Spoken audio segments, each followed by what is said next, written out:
Hey everybody, Nephilim Free here. This is a kind of an add-on to a video I made recently. Recently I made a video discussing the evidences of the Noachian flood, some of the evidences, a few of them. And in that video I explained that the earth split open at the mid-Atlantic ridges, which run around the earth like the seam of a baseball, and the great pressure of the crust of the earth, 6 miles of it, on this water caused the water to eject from the earth at supersonic speed.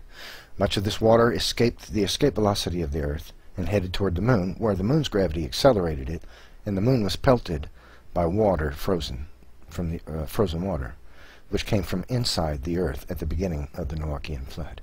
Well, there has been a recent discovery that provides further evidence for this I'm going to tell you about.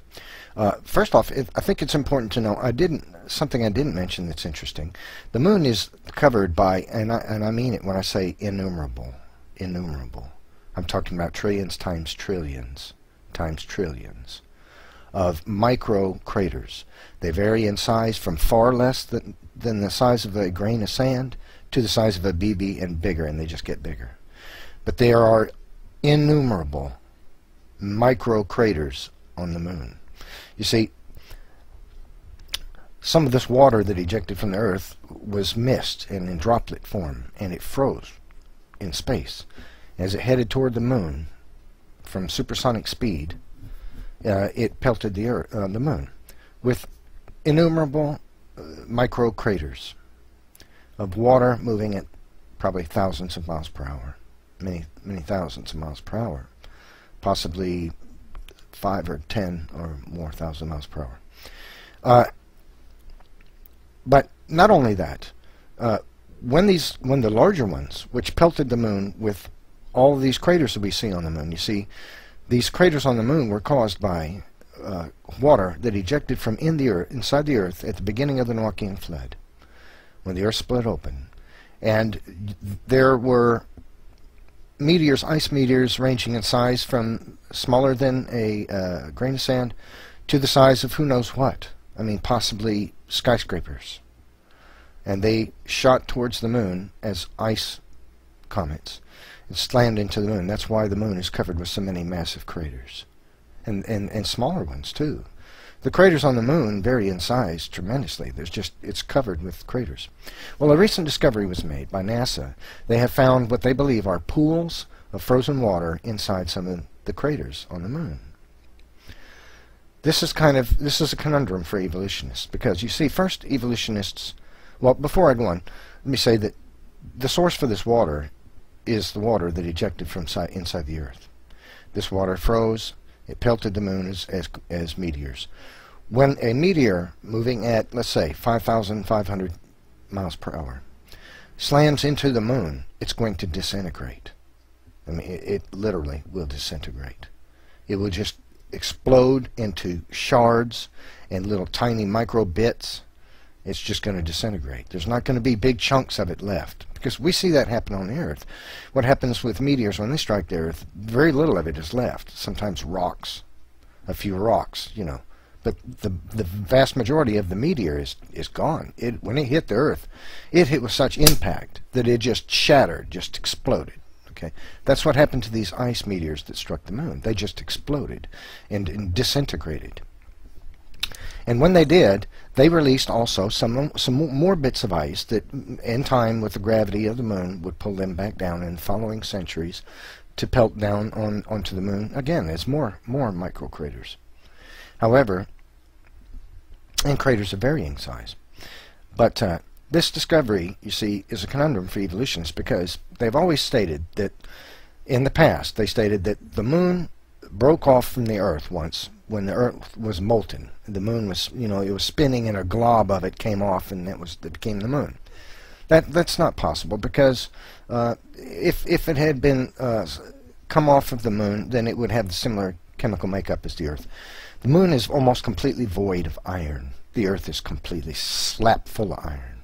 You can't walk outside into your backyard, reach down in the ground and dig up a handful of dirt and look at it. You take that to a lab and analyze it, it's going to have lots and lots of iron in it. And I don't care where the soil came from. Unless it's pure clay, it's going to have lots of iron in it. Because you see, the earth is just filled with iron.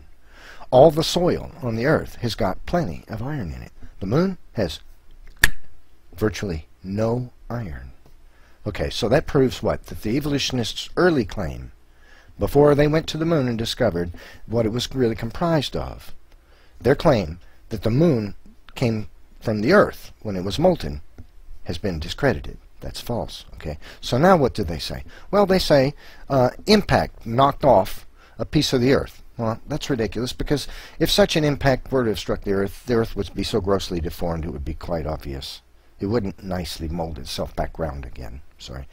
So that what they claim is, oh, okay, well, then it happened when the earth was still soft. Well, that couldn't be either, because something slamming into the earth is not going to just leave a ball of goo sitting in a beautiful orbit around the moon. No, it would have gone off, because astronomers already have acknowledged, evolutionist ones, that the gravity, the matter of the planets in our solar system and the sun is not strong enough to keep the planets in their orbits. They cannot find a reason why the planets just don't go off into space, because the gravity is not great enough to hold them there. So they came up, they imagine, they make up dark matter. Oh, dark matter explains it then. Something we can't see or touch, that must be it. You see, anything to get away from creationism. Anything. Right. So that claim is false, though, however, because there's nothing that would keep it in its orbit. It would just have gone off. Okay, so now, then they come up with another idea. Well, let's see. It's got to still be a way to get around creation. Let's see. Captured. I know. So they claim the moon was captured by the earth. But that can't be either, because the moon is receding from the earth. If it was ever captured, it was coming closer. It was captured because of the gravity pull of the earth. It would have come closer. And then they work out all kinds of mathematical models. Well, we say that it's, over time it's getting in a bigger orbit. No. It's just receding. That's what we know. So capture is not possible either, because if it were captured, it would be getting closer to the earth. The moon and the earth's gravities would be continually pulling it closer. It would not go farther away. The moon is receding. So, you see, the moon was placed exactly where it is, and that's why only one side of it faces the earth constantly. It doesn't rotate in relation to the earth. See, God put it in. God set the ordinances for the planets he created and everything. Kind of works like that. But see, anyway, back to this claim.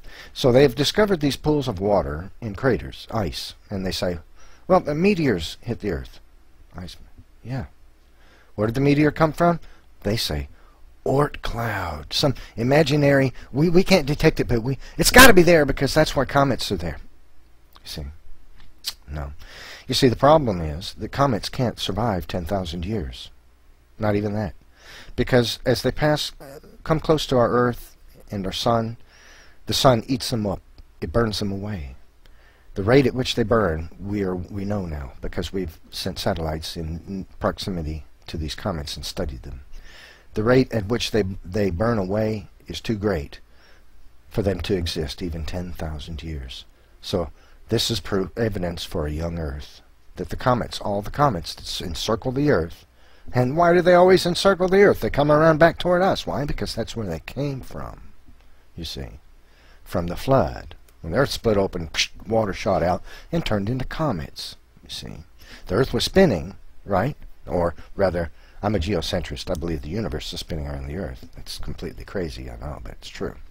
So, as the universe is spinning around the Earth, the water is still ejecting. It would be the same as if the Earth was spinning and ejecting water. In other words, a spray of water went in every direction around this Earth, you see. So some of it went off into space, some of it went to the moon, you see.